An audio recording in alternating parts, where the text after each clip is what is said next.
नमस्कार, मैं हूं आपके साथ इश्तियाक अहमद और आप देख रहे हैं आर्य न्यूज। स्वागत है आपका उत्तर प्रदेश के खास बुलेटिन में।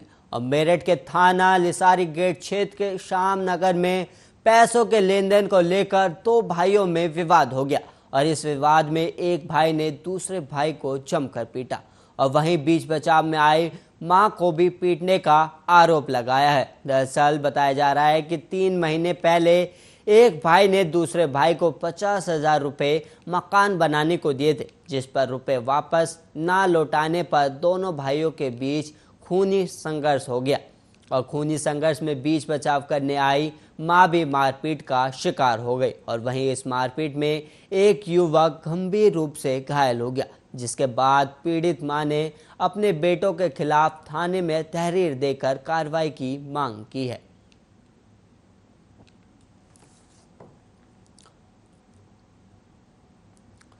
और वहीं अब खबर लखीमपुर से है, जहां पर लखीमपुर खीरी में वामा सारथी उत्तर प्रदेश पुलिस फैमिली के वेलफेयर एसोसिएशन के तत्वाधान में पुलिस अधीक्षक खीरी विजय ढुल के निर्देशन और जनपद अध्यक्षता वामा सारथी में अध्यक्षों में पुलिस लाइन सभागार में निःशुल्क हड्डी रोग प्रशिक्षण शिविर और कार्यशाला का आयोजन किया। उक्त शिविर में असिस्टेंट रोग विशेषज्ञ डॉक्टर अतुल द्विवेदी और उनकी टीम द्वारा पुलिसकर्मियों और उनके परिवारजन का निःशुल्क हड्डी रोग संबंधी परीक्षण किया गया और साथ ही जांच के आधार पर ज्ञात अस्थित विकारों के उपचार हेतु लाभप्रद परामर्श देकर आवश्यक दवाइयां भी उपलब्ध कराई गई। और वहीं कार्यशाला के दौरान उपस्थित विशेषज्ञ चिकित्सक द्वारा अपने परामर्श के दौरान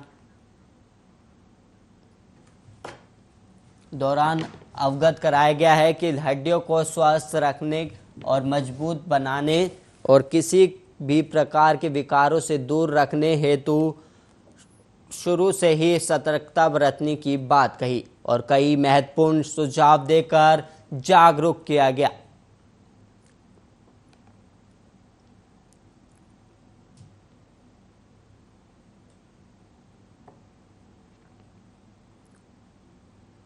और वहीं बहराइच में आज दर्जनों ग्रामीणों जिला अधिकारी कार्यालय पहुंचकर जिला अधिकारी को प्रार्थना पत्र सौंपा है, जिसमें उनका कहना है कि कर्म भूमि नाम पर एक बैंक द्वारा उसे लगातार 5 साल से 1,300 रुपये महीना जमा करवाया गया और ये कहकर 5 साल में पैसा दुगना हो जाएगा, लेकिन 5 साल से कम 8 साल हो गए, पता ना चला। और जब ग्रामीणों ने बैंक से अपना पैसा वापस मांगना चाहा और उन्हें सवाल जवाब किया तो उनको प्रताड़ित किया गया। ग्रामीणों का आरोप है कि उनका पैसा रोक लिया गया है और पैसे मांगने पर दबंगों गुंडों द्वारा उन्हें बंधक बनाकर पीटा भी गया है। और वहीं इस संबंध में ग्रामीणों ने कोतवाली देहात की पुलिस पर मामले में शिथिलता बरतने का भी आरोप लगाया है।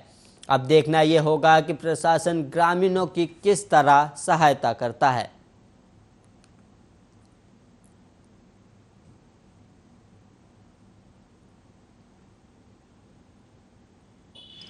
हमारे गांव के सृजन और पवन 2 एजेंट मिलके इंसाफ विदा देते हैं और ये सब लोगों से कहीं कर्म भूमि एक बैंक है, आप लोग पैसा जमा करो, 5 साल के बाद हम दूना दे दें। उसके बाद जमा करते रहे सब लोगों से, कोई से 1,500 रुपया महीना रहा है, कोई से 600 रुपया रहा है, कोई से 1,000 रहा है, कोई ऐसे ऐसे जमा करते रहे। उसके बाद जब हम लोग कहा हुआ कि भैया ये बैंक अगर हम लोग करना पता है तो कहना बैंक से तुमसे कोई जरूरत नहीं है, अगर बैंक भाग जाएगी तो हम अपना खेत बेच के देंगे। तो इसलिए जब कैंप पूरा हुआ हम लोग पैसा मांगा तो हम लोगों का गुंडन बैठा के मारना पीटना शुरू किया। इनका अपनी प्रॉपर्टी अधिक से ज़्यादा बनाई, अधिक से ज़्यादा। तो हम लोग क्या करें, अब इसलिए डीएम की आवाज़ पे आए।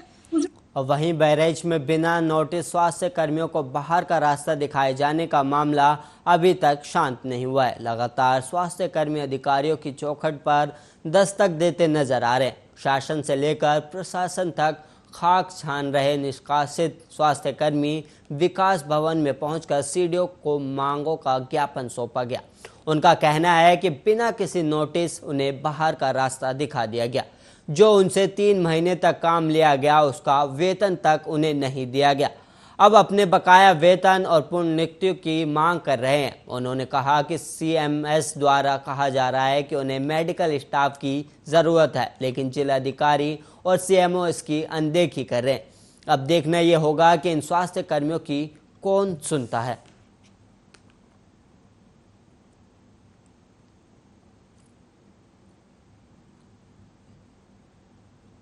मामला ये है कि हम लोग 3 महीना पहले नियुक्त किए गए थे यहाँ पे, ठीक है। 3 महीने से कार्य कर रहे हैं, ना बगैर कोई नोटिस दिए हम लोगों को बाहर का रास्ता दिखा दिया गया है और 3 महीने से ना सैलरी दी गई। जबकि हमारे सीएमएस साहब ने ये कहा है कि हमें 3 महीने के लिए और स्टाफ चाहिए, बट सीएमओ और जिलाधिकारी के मतलब कोई वो नहीं मिल रहा है हमें। हम 3 दिन से 4 दिन से उनके आसपास इधर उधर दौड़ रहे हैं। लगभग 16 तारीख से, हाँ 16-15 तारीख से दौड़ रहे हैं। चाहते ये हैं कि हमारी सैलरी दी जाए और हमें फिर से 3 महीने के लिए जो हमारे सीएमएस साहब स्टाफ की मांग कर रहे हैं उसका विस्तार किया जाए।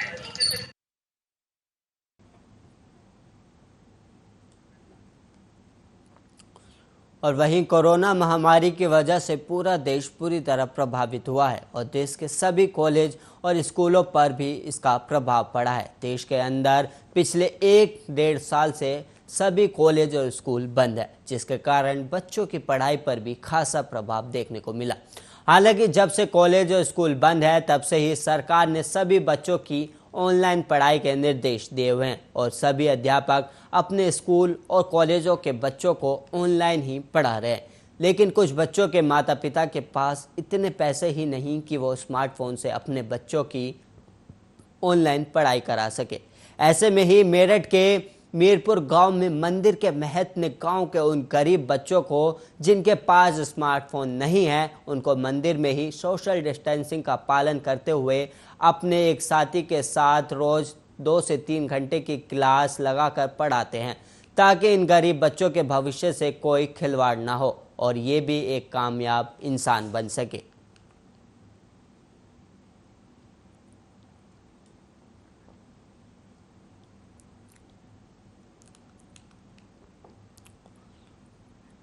और वहीं बुलंदशहर में पुलिस को बड़ी सफलता मिली है, जहां पुलिस ने अंतर्राज्यीय कार चोर गैंग का भांडाफोड़ किया है। पुलिस ने मुखबिर की सूचना पर चोरी की कार समेत 3 चोरों को गिरफ्तार किया है और उनके पास से एक अवैध तमंचा, 2 चाकू, मास्टर चाबी और अन्य उपकरण बरामद किए गए। और वहीं बताया जा रहा है कि चोरों का गैंग मास्टर चाबी की मदद से चोरी की घटनाओं को अंजाम देते थे, जिन्हें पुलिस ने अब गिरफ्तार कर लिया है और उन्हें जेल भेजकर आगे की कार्रवाई में जुट गई है। और इसी के लिए सूचना मिली मुखबिर द्वारा कि एक गाड़ी जो कहीं से चोरी हुई है उसके साथ कुछ व्यक्तियों का क्षेत्र से गुजरना संभावित है। इस निश्चित सूचना पर विशेष रूप से चेकिंग अभियान चला गया। इस चेकिंग के दौरान एक स्थान पर अखबार पट्ट के पास में एक इको गाड़ी संदिग्ध पकड़ी गई, ऊपर चेक किया गया, उसमें 3 व्यक्ति सवार थे। उनके पास से शस्त्र भी बरामद हुए और गाड़ी जिस जो उनके पास थी उसके बारे में जानकारी है कि वो दिल्ली से चोरी की गाड़ी है, उनको बरामद की है। ये तीनों व्यक्ति, एक जनपद बदायूं का निवासी है, उसका नाम भूकंप सिंह है, मोनेन्द्र दिल्ली का निवासी है और भूपेंद्र मोह हरियाणा का निवासी है। तो इन तीनों अपराधियों को गिरफ्तार किया गया, इनके पास से बरामद किए गए और चोरी का वाहन बरामद किया गया। तदनुसार अभियोग पंजीकृत करते हुए उनको जेल भेजने की कार्रवाई की जा रही है। उत्तर प्रदेश के मैनपुरी जनपद में दिल दहला देने वाली घटना सामने आई है और वहीं बताया जा रहा है कि ट्रक अनियंत्रण होकर जीटी रोड के किनारे हाई टेंशन लाइन के खंभे से टकरा गया, जिससे उसके टायरों में आग लग गई और इस घटना में ट्रक चालक की करंट लगने से मौत हो गई। पुलिस ने शव को पोस्टमार्टम के लिए भेजा है और वहीं बताया गया कि जनपद हाथरस के थाना सिकंदरा राव के ग्राम पोरा निवासी आशीष कुमार उर्फ पिंटू कुमार प्रताप सिंह बीते गुरुवार को कानपुर से ट्रक लेकर नोएडा के लिए चला था। रात जैसे ही वह कोरावली क्षेत्र में ग्राम सराय लतीफ के सामने जीटी रोड पर पहुंचा, तभी अचानक ट्रक का अगला टायर पंचर हो गया।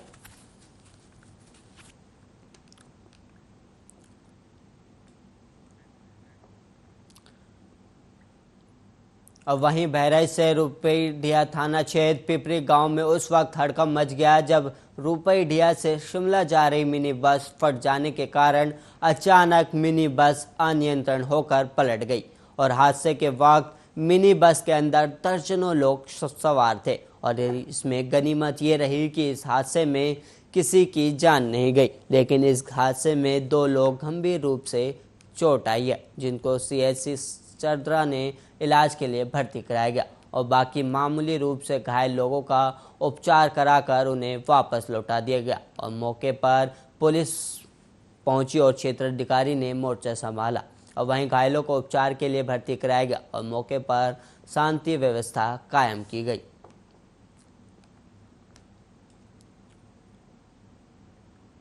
30/7/2021 को रुपईडीहा से शिमला जा रही एक मिनी ट्रेवलर बस, इसका नंबर है PB 01B 4327 और वहीं खबर मितौली खीरी कोतवाली नीमा गांव क्षेत्र की है, जहां पर लखीमपुर मेघल राजमार्ग पर रतनलाल भरोई भट्टे के पास तेज रफ्तार का कहर देखने को मिला। मोटरसाइकिल और प्राइवेट बस में जबरदस्त टक्कर हुई और टक्कर इतनी भयंकर थी कि एक व्यक्ति की घटनास्थल पर ही मौत हो गई और इस दर्दनाक हादसे में 2 लोग गंभीर रूप से घायल हो गए और घायलों के बेहजम CHC अस्पताल भेजा, जहां पर डॉक्टरों ने गंभीर हालत को देखते हुए जिला लखीमपुर रेफर किया और नीम गांव पुलिस मौके पर पहुंची और शव को कब्जे में लेकर पोस्टमार्टम के लिए भेज दिया गया और वहीं पुलिस के मुताबिक तीनों युवक गोला ऊंची बूढ़े के बताए जाते हैं।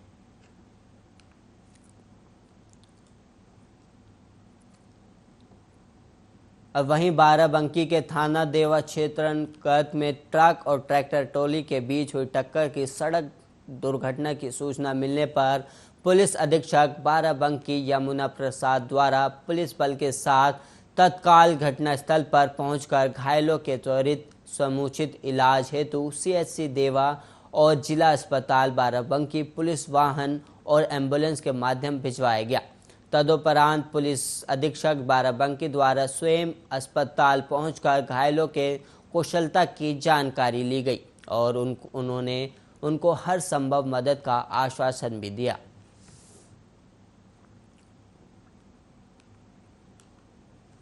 सीतापुर के कुछ तीर्थयात्री अपने पूजा के लिए जा रहे थे। ट्राली से बैठे हुए थे, 3 गांव के लोग थे ये लोग और ये जा रहे थे, जिसमें बदरुद्दीनपुर एक गांव है, उसके आगे एक ट्रक से इनका एक्सीडेंट हो गया। उसमें टक्कर में इनकी ट्राली पलट गई, जिसमें सभी लोग घायल हो गए हैं। सभी को CHC हॉस्पिटल पहुंचाया गया है, जिसमें अभी तक 4 लोगों की मृत्यु हो गई है और बाकी लोग घायल हैं। सभी को CHC रिफर कराया गया। CHC से जिला अस्पताल और मेडिकल कॉलेज के लिए रिफर कराया गया।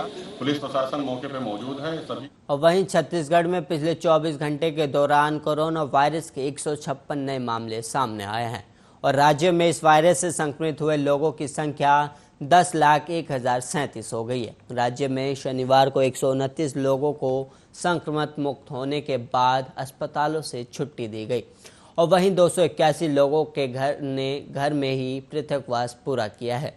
राज्य में शनिवार को कोरोना वायरस से संक्रमित 3 मरीजों की मौत हुई है। राज्य के स्वास्थ्य विभाग के अधिकारियों ने बताया कि संक्रमण के 156 मामले सामने आए और उन्होंने ही बताया कि छत्तीसगढ़ में अब तक 10,01,037 लोगों के अंदर संक्रमित होने की पुष्टि हुई है और वहीं 9,84,737 मरीज इलाज के बाद मुक्त हुए हैं और वहीं 2,789 मरीज उपचाराधीन हैं। राज्य में वायरस से संक्रमित 13,511 लोगों की मौत भी हुई और वहीं रायपुर जिले में सबसे अधिक 1,57,608 लोगों में कोरोना वायरस संक्रमण की पुष्टि हुई है। जिले में कोरोना वायरस संक्रमण के चलते 3,136 लोगों की मौत हुई।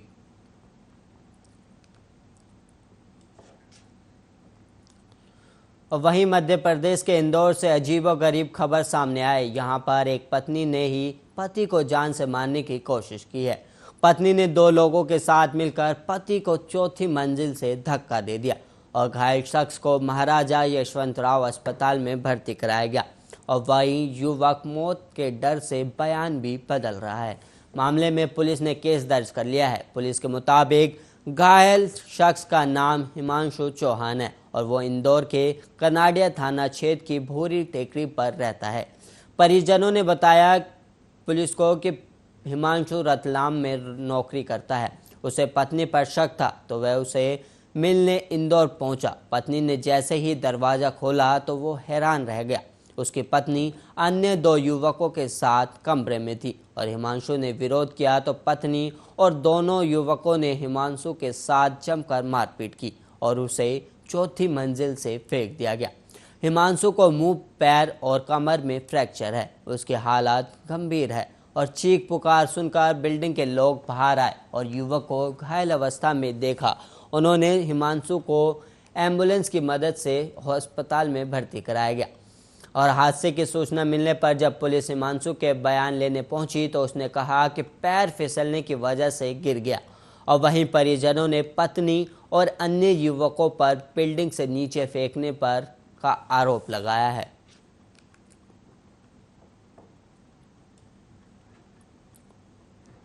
और वहीं छत्तीसगढ़ के सुकमा जिले में रविवार को सुरक्षा बलों और नक्सलियों के बीच मुठभेड़ हुई है। और वहीं एसपी सुनील शर्मा ने कहा कि सुकमा जिले के मिनपा और पद्दीगोड़ा के जंगलों में सुरक्षा बलों और नक्सलियों के बीच हुई मुठभेड़ में एक नक्सली मारा गया है। और इससे एक दिन पहले शनिवार को दंतेवाड़ा जिले में चल रहे लोन वराटू अभियान के तहत 4 नक्सलियों ने एसपी अभिषेक पल्लव के समक्ष आत्मसमर्पण किया था। इन पर विभिन्न थानों में कई मामले दर्ज हैं।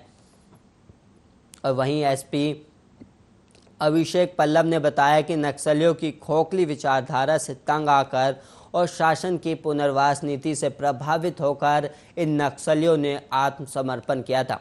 और उन्होंने बताया कि दरबा डिवीजन के मलांगीर एरिया कमेटी में सक्रिय रहे नक्सली मोटू मरकाम, ललिता तामो, बामन राम, कुंजाम और भीमा मरकाम सभी जन मिलिशिया सदस्य निवासी मुड़का मीरारास ने किरंदुल में आत्मसमर्पण किया। इन नक्सलियों का चोलनार में आईईडी ब्लास्ट कर वाहन उड़ाने समेत कई घटनाओं में हाथ रहा है। सभी नक्सलियों को शासन के पुनर्वास नीति के तहत लाभान्वित किया जाएगा और उन्हें प्रोत्साहन राशि प्रदान की जाएगी और इसके साथ ही कोविड वैक्सीनेशन भी करवाया जा रहा है।